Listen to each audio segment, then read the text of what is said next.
Hello, and welcome to Mastermind Mastery, the podcast for professionals who want to create and run successful peer advisory councils, or as we call them, PACs for short, or they're also known as peer groups or business mastermind groups.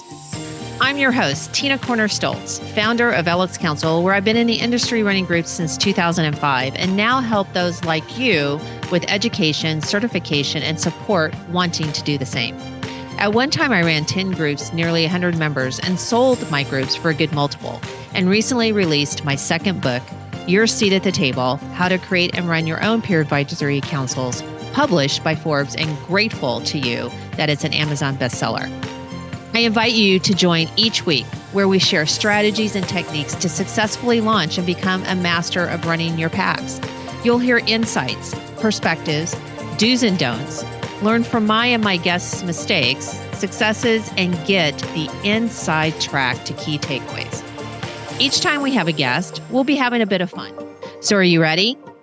Let's get going and dive into today's episode. All right, ready?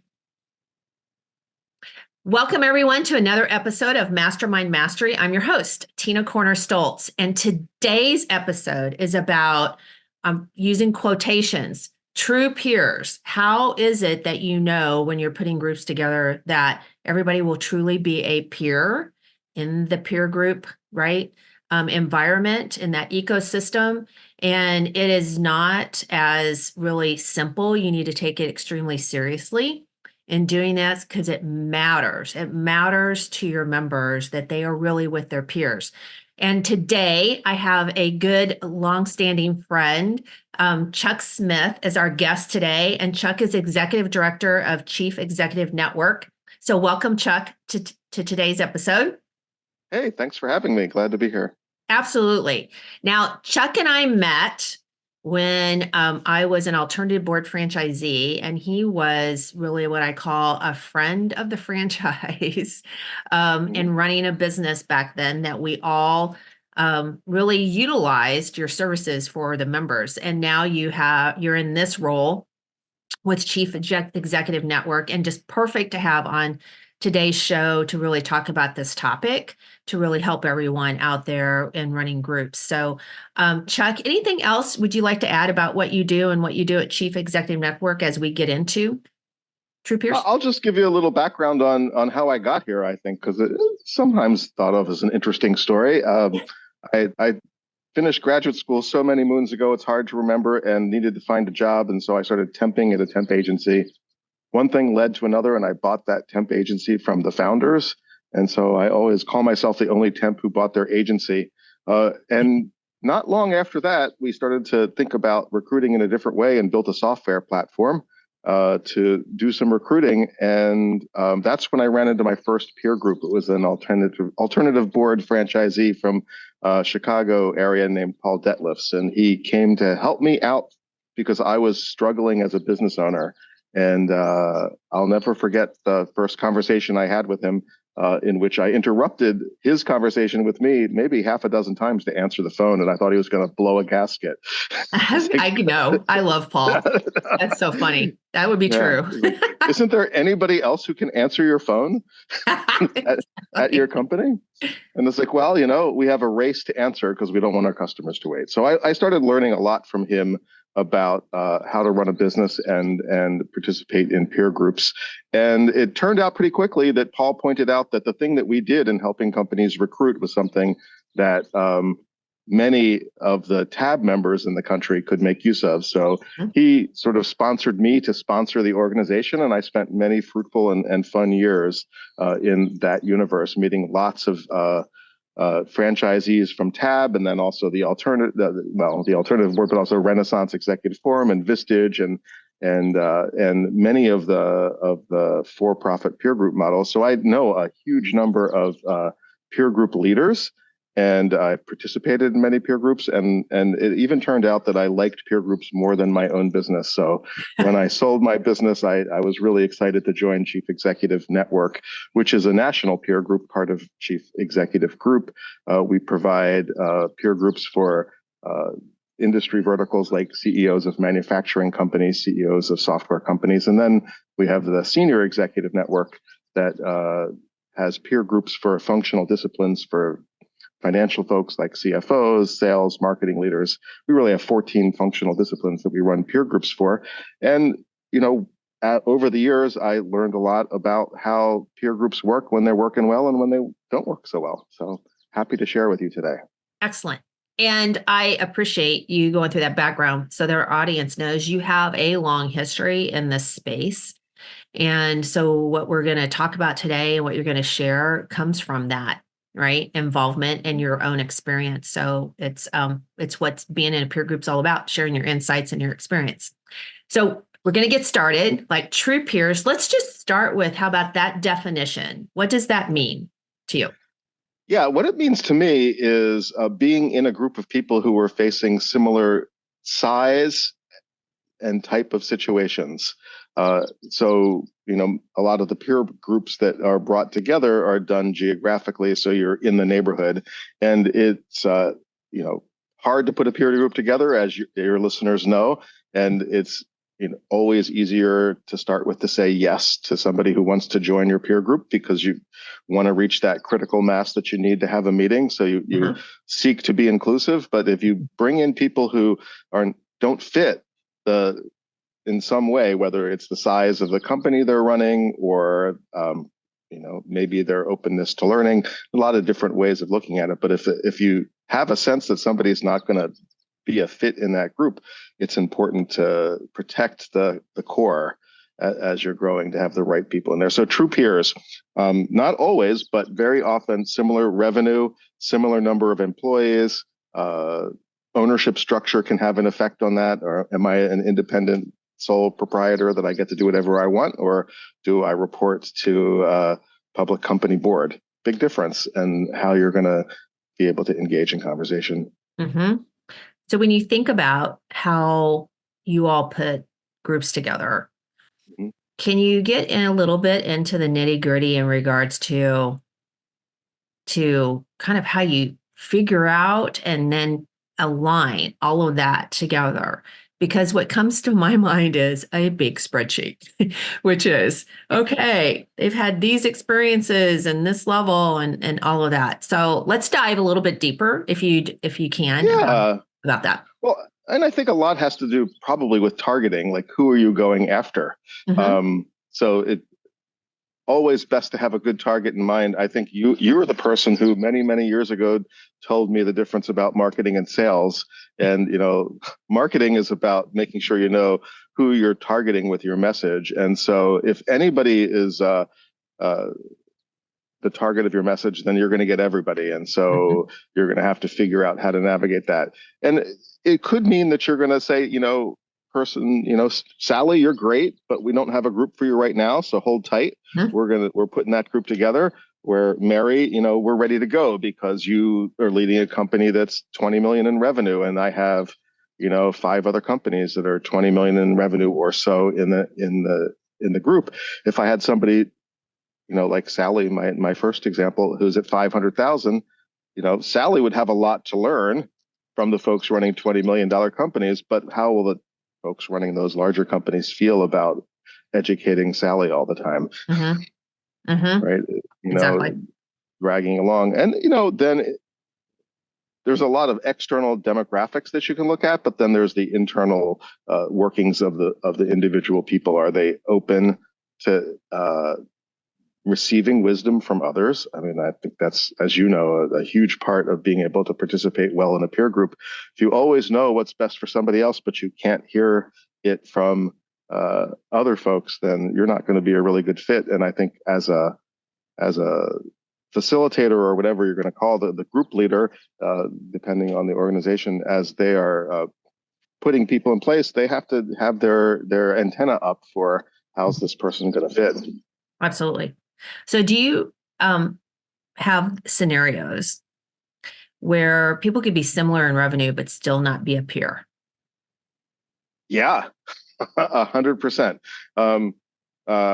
Think about third generation owner versus a bootstrap entrepreneur that got to, the solo entrepreneur who got to 20 million probably pretty hard charging, knows what they want, and very directed.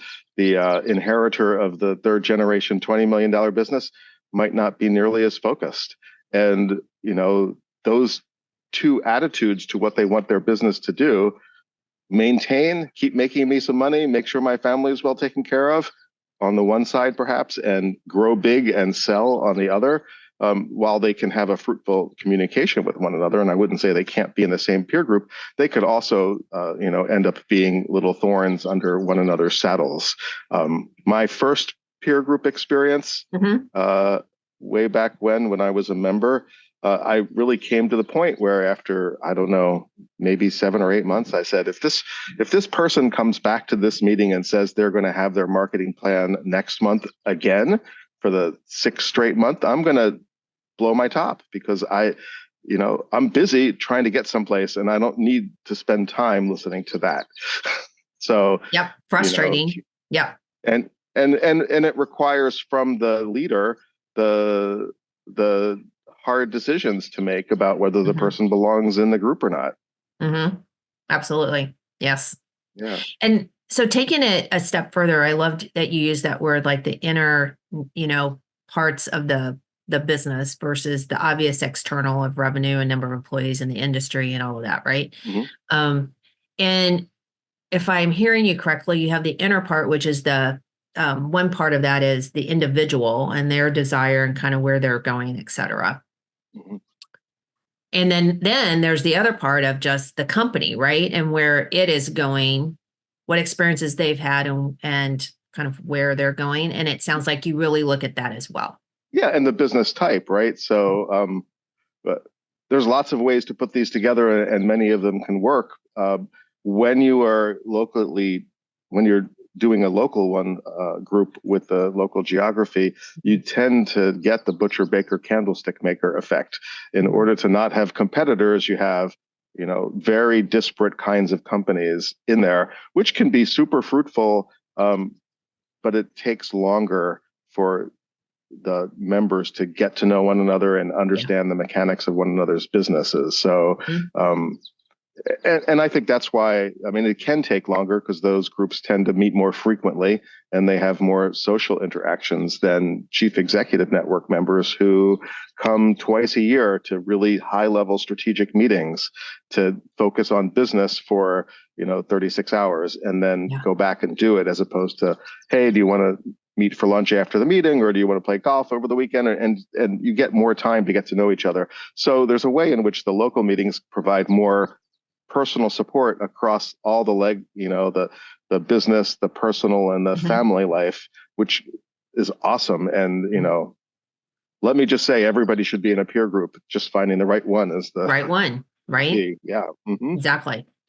And are there any other learnings? Kind of, this is a general statement to share with the audience of just either some do's and don'ts about really when you are looking to put true peers together, either from your own experience that kind of covers the gamut of, you always want to watch for this or watch for that, or, Yeah. Sort of. Well, I don't want to be repetitive, but targeting is really key. Yeah. I know some folks who run really great little peer group networks for independently owned laundry and dry cleaners. Right. Right. They meet on a national basis. They help one each other a ton. And there are a lot of these national peer groups, either run by individuals or associations, that know that their target is, $10 million launderers. Yeah. Great. Your target might be people within a 50-mile radius. Okay. That's a lot of different people. So how do you want to put them together? Do you want to aim for a group of manufacturers, or do you want to aim for a group of service companies, or is it a revenue mark that you want to get? Something that they'll have an affinity for one another that will allow them to make a cohesive group in a relatively short amount of time where they can find one another helpful. And so that curation process for the organizer of the group is critical and scary, right? Because it's that, especially as you're starting, telling somebody no who wants to give you money to come to your meeting is a super hard thing to do. Yes, it is. Yes, it is.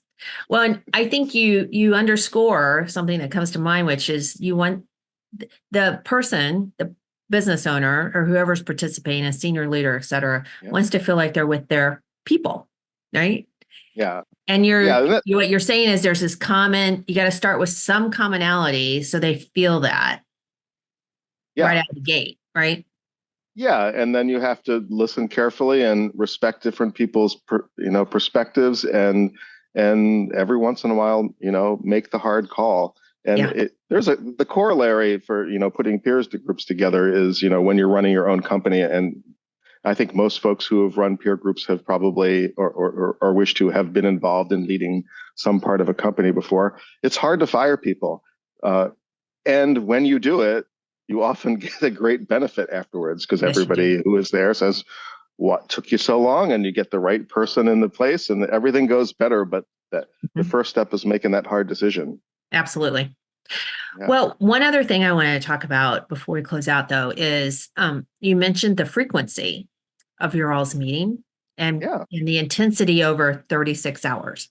Yeah. Ooh. So I would love for the audience to hear just a little bit about kind of a little bit of the format, but what you find really beneficial about it being like that. Awesome. Thank you for that. I'm just going to give you an example of a meeting coming up that we're going to have up in your neck of the woods in Orlando, the Shingle Creek Resort, in a couple weeks. We're going to bring together 100 architects, engineers, general and subcontractors in our AEC group, architects, engineers, and contractors. So already they have some commonality. They're coming from around the country.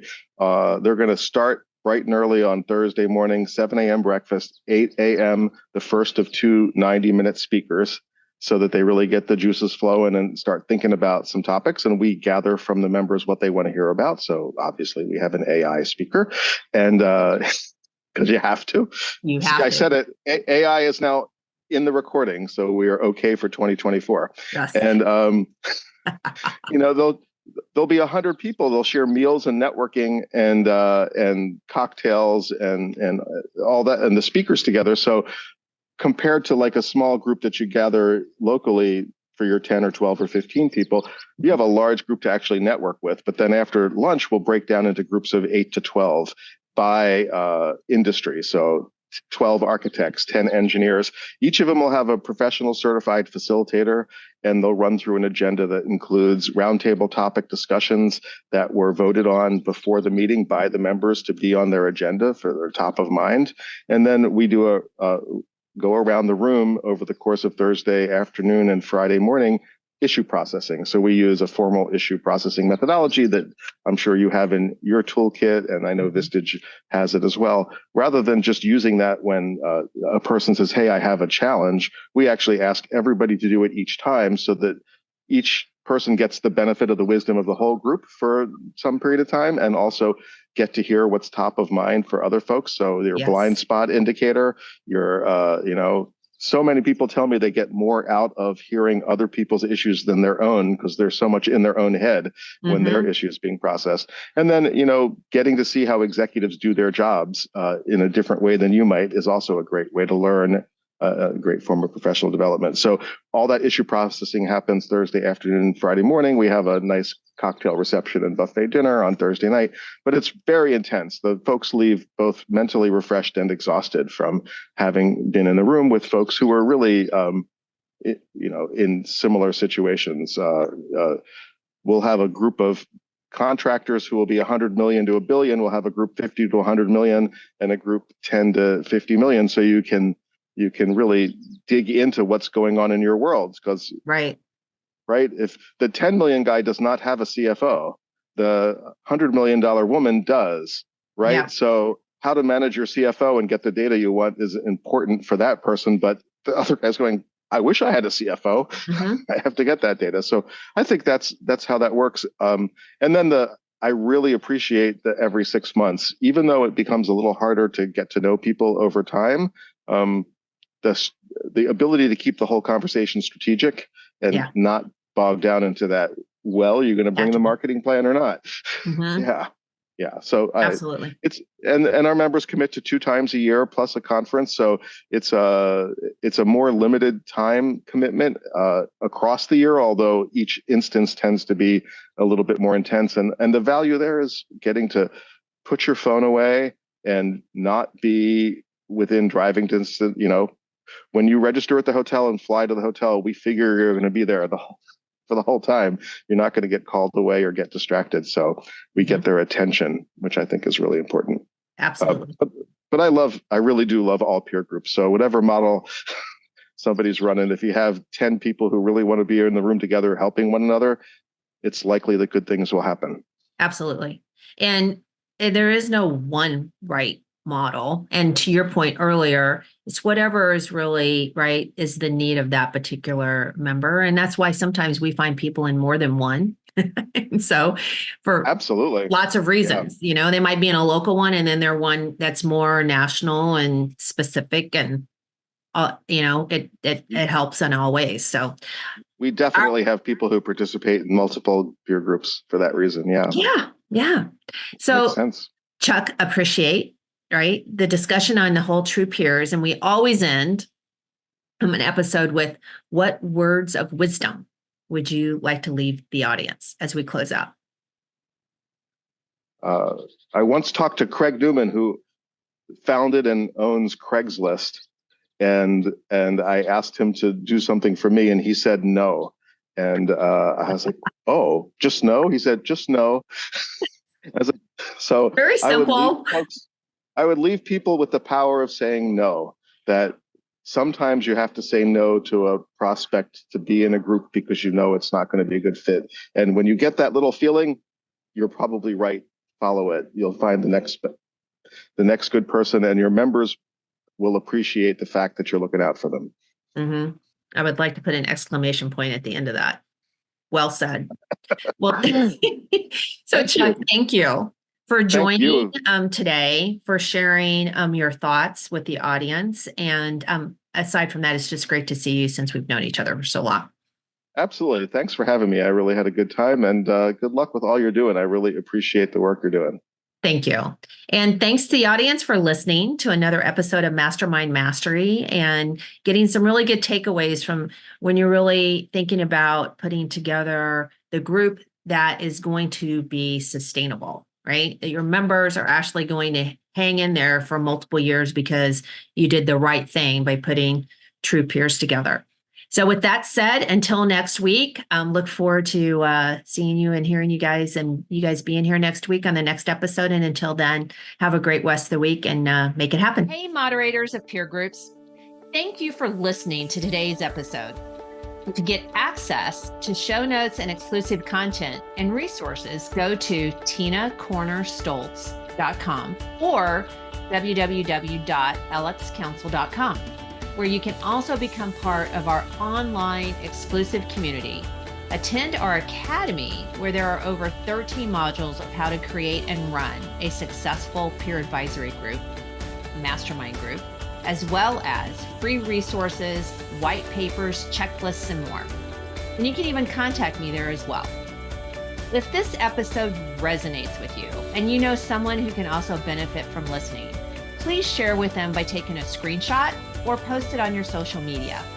I also love reviews and appreciate hearing from all of you who are doing this wonderful work of running peer groups.